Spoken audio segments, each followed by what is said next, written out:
away. Your job's a joke, you broke, your love life's the old way. It's like you're always stuck in second gear, when it hasn't been your day, a week, a month, or even your year. But I'll be there for you when the rain starts to pour. I'll be there for you like I've been there before. I'll be there for you, 'cause I'm there for you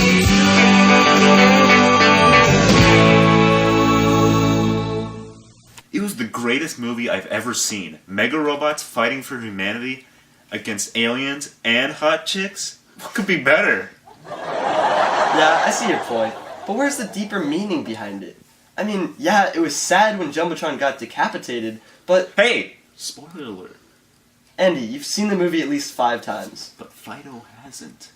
But you know what movie is a perfect mix of emotion, passion, triumph, and songs that'll get stuck in your head for the rest of the week?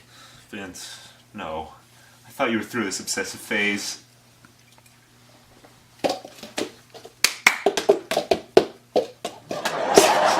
No, but really think about it. It claims that an a cappella group can overcome obstacles and achieve the unlikely.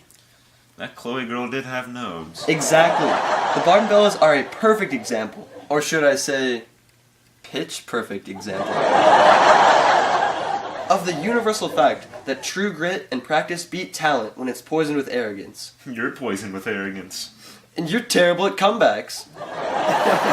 Your dog's terrible at comebacks. Hey, poor Fido's just hearing everything he doesn't need to hear today. I am so sorry, Fido. But anyways, what were we talking about? Vince is analyzing Pitch Perfect way deeper than it actually is. Again. Hey, I have good reason to know the subtler meanings behind this cinematic masterpiece. You know, I once auditioned To be an extra in Pitch Perfect 2, and you accidentally bumped shoulders with Anna Kendrick one time, and it was the best moment of your life.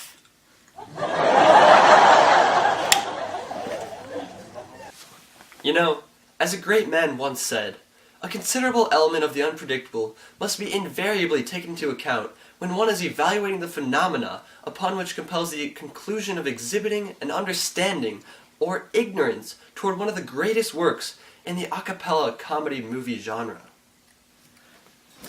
Well said.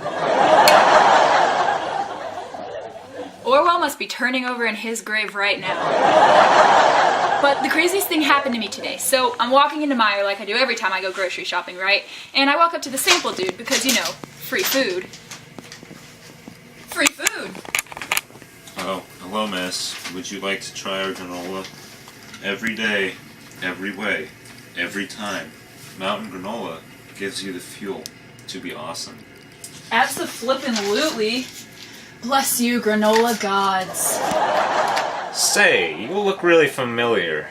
Were you ever in Mrs. Edwards' class at Cumberland Road? Oh yeah, it's you. Wow, it's been so long. What's going on?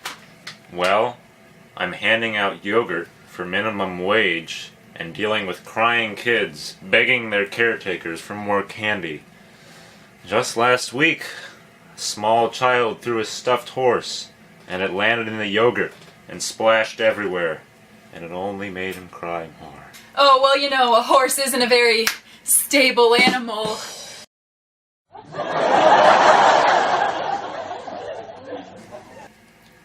You know what? Why don't you come over to my apartment for dinner tonight, and then you won't be the one presenting the food for a change. Oh, yeah, sounds great. I'll be there at 7:17. Oh, let me just write down my address here. Oh, no need for that. I already know where you live. What? You invited this creeper over and you didn't even know who he was? Why would you tell him that you knew who he was? I'm sorry. I'm a compulsive liar. I didn't know what else to do. Well, you could have started by not inviting him over for dinner. And he knows where the apartment is? Oh my god, what if he steals my signed Pitch Perfect poster? Vince, there are much more pressing issues at hand here. 7:17. Everyone knows that you never start the third meal of the day at an odd number. It's common knowledge. Or what if I just invited an axe murderer to dinner? Oh my, he just seems so pent up about the screaming kids and the yogurt, and he's just gonna come in here and decapitate us. Fido has heard enough about decapitation. Hey, maybe he got the address wrong all along. Maybe he's just messing with us. We're unpunked, aren't we? This is a hidden camera, isn't it? I think we're all overreacting just a little bit. If we just... I'm too young to die. I haven't even seen Pitch Perfect 2.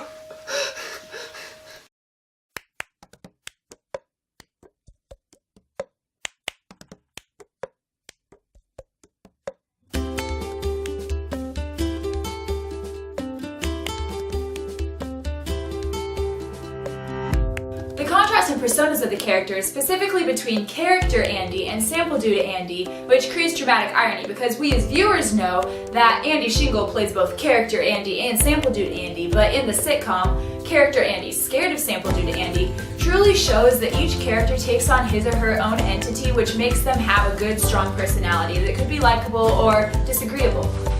For example, Rachel is kind of ditzy. She invited a complete stranger to have dinner at their apartment, and her only reason for doing so was that she is a compulsive liar.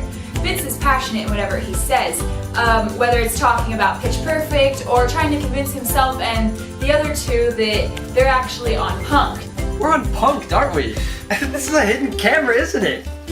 Andy's persona as a sample dude and himself are quite contrasting. The sample dude is melancholy and creepy, whereas character Andy is more sarcastic and comedic.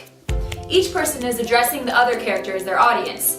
And this is the obvious audience, although there is that live studio audience laughing along that definitely wasn't edited in there. Shh, be quiet, I'm trying to film an analysis. Gosh, I am so sorry. Anyways, at the beginning, Vince and Andy both have the purpose of trying to persuade each other that for Vince, he thinks Pitch Perfect is the best movie, and for Andy, he thinks Transformers is the best movie.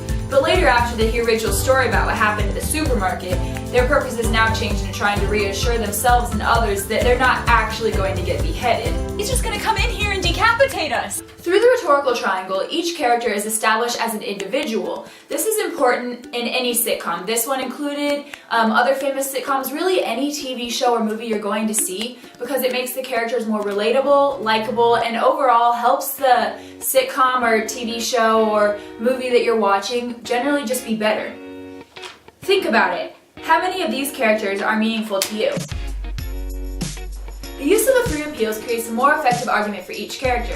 As Andy and Vince are arguing about if they think Pitch Perfect or Transformers is a better movie, each guy uses ethos, pathos, and logos to further advance his argument. When Vince questions the validity of Andy's claim that Mega robots fighting for humanity against aliens and hot chicks? What could be better? he questions if Andy is really thinking about the more pathos behind the movie that he's thinking of. Yeah, I see your point. But where's the deeper meaning behind it? Vince goes on to say why he thinks Pitch Perfect is a better movie, going through each of the three appeals. He says, You know what movie is a perfect mix of emotion, passion, triumph, and songs that'll get stuck in your head for the rest of the week? touching on the fact that Pitch Perfect really touches you on a more emotional level. He establishes his own credibility because he is definitely an avid fan of Pitch Perfect, and he even goes into the story about how he auditioned to be an extra, which Andy and Rachel definitely jump at the chance there to make fun of him for. Finally, Vince addresses Logos, reminding Andy that the Barton Bellas are a pitched perfect example of The universal fact that true grit and practice beat talent when it's poisoned with arrogance. Now, speaking of that, let's delve into the Toolman argument. As Vince goes through his argument as to why he thinks Pitch Perfect is better than Transformers, he follows the Toolman model for creating a persuasive argument. He organizes his ideas by first stating a claim, saying that It claims that an a cappella group can overcome obstacles and achieve the unlikely. followed by evidence provided by Andy, That Chloe girl did have nose. and eventually makes a warrant, stating that the universal fact that true grit and hard work beat talent when the talent is poisoned with arrogance. This further progresses his argument. All four characters, including pedophilic sample dude, follow Orwell's rules for proper language use, except for Vince's monologue, in which he's obviously being sarcastic and almost making a parody of what Orwell would like. In this monologue, he uses many Latinate words and compound complex sentences, which truly show that Orwell was right when he said that if we don't follow his rules for writing and reading in English, then what we try to say will get very confusing. Vince speaks in a way that makes viewers realize that if it sounds silly to speak this way, why would we want to write this way? Sitcoms incorporate vocabulary of normal dialogues and sentences of varying lengths for better flow and overall comprehension of the episodes. Although the characters in this sitcom do follow Orwell's rules for proper language use, and they use simple diction and varying sentence structures, they actually use maybe more schemes and tropes than you might have caught. For example, Rachel inserts one word into another word when she says, "Abso-flippin-lutely," which is Timesis. She later goes on to call out to an entity that's not actually present, saying, "Bless you, granola gods." speaking in apostrophe. Rachel, then, who's just really on a roll with these schemes and tropes here, later goes on to even say a pun. Oh, well, you know, a horse isn't a very stable animal. Which actually fits into the theme of the video because it is a sitcom, so it is supposed to be funny. A paradox is later presented when Rachel says that she invited the creeper dude over because she's a compulsive liar. But she's telling the truth about being a liar, but she said she's a liar, so isn't she lying? But she's telling the truth about lying, and when Rachel is freaking out about the fact that she might have just invited an axe murderer into the apartment, she uses polysyndeton, saying "and" many times instead of listing what she's trying to say or using other conjunctions. He just seems so pent up about the screaming kids and the yogurt, and he's just gonna come in here and decapitate us. Multiple uses of schemes and tropes in this video show that we actually do use schemes and tropes in our everyday language even if we don't realize it, just like they do in sitcoms if we might not realize it. In fact, you're actually the star of your very own sitcom called Your Life. But really, in all seriousness, the way that each character has their own personalized rhetorical triangle, way of arguing through using the three appeals, a plethora of schemes and tropes, Orwell-approved language use, and understandable diction and syntax in a less than 6-minute sitcom truly show that APLAC is everywhere. Next time you're busting a gut to your favorite sitcom, you could start to take note of the rhetoric written into the script. APLAC is not just in works of literature. It's in movies, TV shows. In fact, APLAC is everywhere. APLAC is life.